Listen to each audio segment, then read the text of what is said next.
uSports Central, thanks for joining us here on this Thursday. Listen, seating and selection show coming Sunday where we remind you, you can see it right here. Channel 26 Comcast, uSports Network, and ProViewNetworks.com will have brackets 1 all the way through 6A on boys and girls. Everybody wants to know how the committee comes up with their seating and selection. Well, we were lucky enough to sit with Associate Director Dusty Young, and here's what he had to say. Seating and selection criteria that's listed by the NMAA. The first one being finish in regular season district play, head-to-head matchup, wins against district champions regardless of classification, the overall record, max preps, Freeman rankings, and then member school input. These are the 6 criteria by you guys. And then the tiebreaker, which I think the most interesting thing is it goes to max preps rankings, the Freeman rankings. That's basically if they've tied in everything possible, then you look at those max prep rankings. Talk about that for a little bit. Right. Well, you mentioned the 6 criteria points that we use, and that's something our board of directors just passed into effect really this last summer. It's new from our previous criteria that we used for the previous 4 years. But the rationale behind it is really we're trying to be as transparent as possible with our membership and really with the general public, so that going into those seating and selection meetings, a lot of people are already going to know where their school may fit. And then again, it used to be where people thought the seating and selection committee was just kind of picking teams, sitting around a room, and well, we think this team's better than that team, and they're going to get the 1 seed or the 5 seed or what have you. And by putting those criteria points in place, we really feel that we can be transparent and really let everyone know that there is a formula really, or a system that's used to go ahead and seed and select all of our teams. Going through this seating and selection process, obviously difficult. Everybody knows that. But you take a step back and you look at district play, and I don't think a lot of people understand the rules put into place, but talk about it a little bit. Your finish in district play and your seeding in your district tournament are almost 2 separate things. For example, if 2 teams tie for first place and they play that district championship game, it's just to seed you for your district tournament, not necessarily to place you into the state tournament, correct? Correct. Yeah, we get a lot of questions on this, especially in the sports basketball and volleyball, because of that district tournament that's played after the regular season. If you have 2 schools that tie for first place in the regular season for district, they're going to have that playoff game usually on Monday after the season's over. The winner of that game, really all that's doing is seeding them number 1 for the district tournament, plus it's giving them that automatic qualifier for the state tournament. So other than that, though, it doesn't have a whole lot of effect on seeding. And as you mentioned, you can actually have 2 schools that tie in regular season district play. One may win that tiebreaker, but the other school, depending upon how they do in the district tournament, depending upon how they've done throughout the entire year, they really could flip-flop that other school that they tied with, just depending upon how everything goes. You look at your classifications, you got 6 criteria. Is there any weight that's held on one more than the other? Do you just use them freely? No, they're all weighted equally, and that's one thing we do get a lot of questions on, because we have a number by each of the criteria points in our bylaws, but really it's just a list. Every one of them is weighted equally. No one has any more bearing on the other when it comes to those seeding and selection meetings. So again, we're going to look at every one of those equally and seed accordingly. Talk about, again, the Freeman rankings and max preps, and I think, again, a lot of people are confused. They think it's maybe just a bunch of people voting on teams, but really this is a strategic ranking system that is unbiased. Exactly, yeah. It is basically a formula that looks at a school's body of work. It's similar, I guess, to an RPI that's used in college basketball or other college sports, where it's going to take a school, look at their wins, their losses. It's going to look at the opponents they played, the opponents' wins and losses, and really it's a very layered formula that spits out a ranking that we use as one of our criteria points. So just giving an example, Team X and Team Y, they tie in 3 categories. They won 3 categories each in the 6 criteria. You go straight to that ranking and say, well, they're ranked higher in this max preps. They're officially a seat above them. Correct. Yeah, that's something that is new again this year. It was put into place again for transparency. It used to be where our committee would get together and 2 teams are tied with all the criteria points, and then really it's up to that committee to make a decision, to choose one over the other. Now it's really straightforward. It's black and white. Whoever has that higher max preps ranking, they're going to earn the higher seed. You see some of the criteria. We mentioned finishing in regular season district play head-to-head.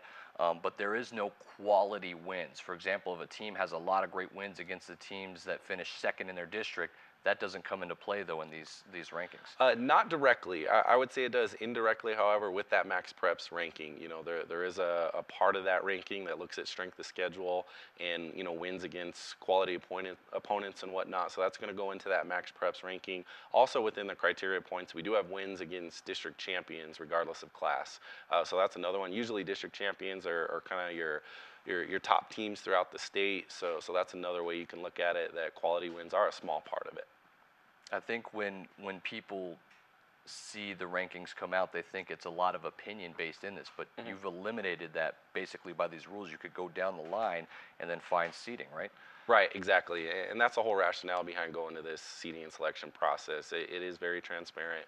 It's very objective. We get phone calls after the fact all the time asking from a superintendent or a coach or an AD asking, well, how come this team was seeded higher than us? And we can look at those criteria points and say, well, they had this over you, they had this over you, you had this over them. And the way all those came together is that team was seeded higher. This may be the most difficult thing to seed for you guys, right? The NMAA, this entire basketball state playoffs, just because of the amount of media attention and everything going into it. Absolutely. I mean, obviously basketball is huge in New Mexico. It's our largest event by far. Plus, I mean, just the magnitude and the number of teams that are coming to town for this event. We'll be doing our seeding and selection meetings on Sunday. We're actually seeding and selecting for 12 different tournaments if you look at boys and girls in all 6 divisions. District finish, obviously very huge. There's a lot of speculation that why don't you just make that district tie-breaking game, if so facto, they win the district, they're the 1 seed, that is end all be all going into the state tournament. Well, I mean, by winning that playoff game, they get an automatic bid to the state tournament. It just doesn't give them a direct seed. We're still going to look at those criteria points, all the other factors. That way, really, we can get a true seed to the state tournament. If we look at a team's entire body of work, it makes it a lot easier to actually rationalize a 1 seed or a 3 seed or a 5 seed or what have you. You look at when you place a district opponent, if you finish in district, they have to be, by rule, seated higher in the state tournament. Sometimes that comes into play where a team may have a great resume, win all of the seeding and selection criteria that you have down, but they're going to end up with a bad seed considering their finish in district play. It does happen from time to time. Usually the 1 and 2 teams in a district, they're going to be the top teams. That's why they earn that 1 or 2 seed in the district tournament per se. But again, there may be a time where you're in a very strong district and all 5 teams are really good and they're beating each other up and you have no clue how that district's going to finish up.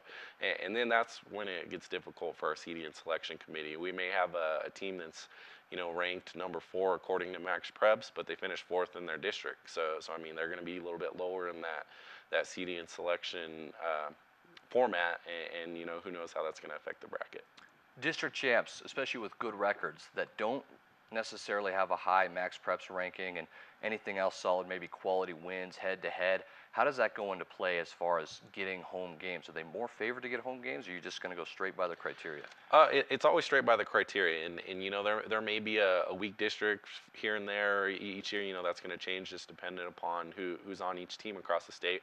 But say a district champ in a weak district wins 20 games, but their Max Preps ranking is 7 or 8.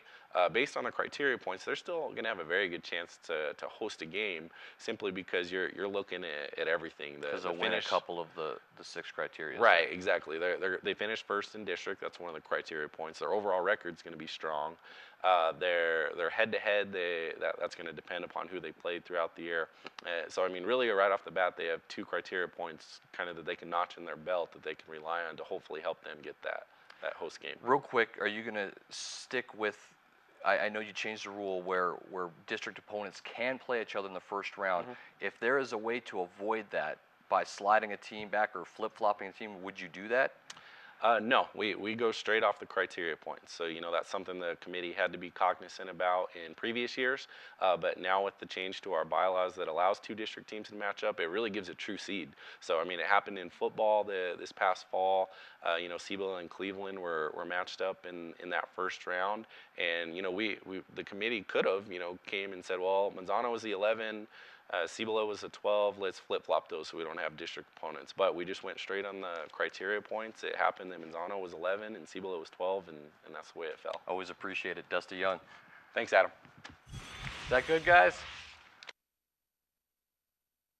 Welcome back. Appreciate Dusty Young, Associate Director of the NMAA, with his time. Obviously, a lot of questions go into seeding and selection every single year. I think he answered a lot of them there. We can break it all down a little bit later, but coming on next, Kevin Banks and Dream Big. We got Papa Dog, a documentary you know you want to see. Come on back, we'll talk about it.